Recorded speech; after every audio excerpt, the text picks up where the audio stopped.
এত প্রশ্ন করো কেন বুঝলাম না। একটা ফোন কলে বাবাকে সহ্য হচ্ছে না। যেদিন বাবা থাকবে।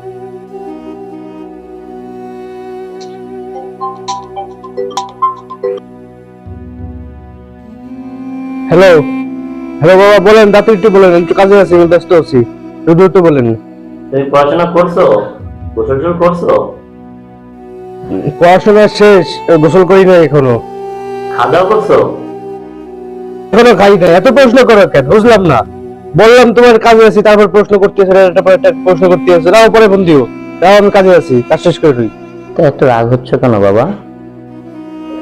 আচ্ছা,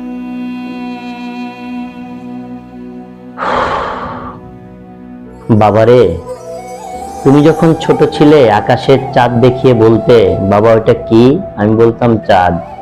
আবার জিজ্ঞেস করতে ওটা কি, আমি বলতাম চাঁদ। 1000বার জিজ্ঞেস করলো বলতাম ওটা চাঁদ। আজ একটা ফোন কলে বাবাকে সহ্য হচ্ছে না।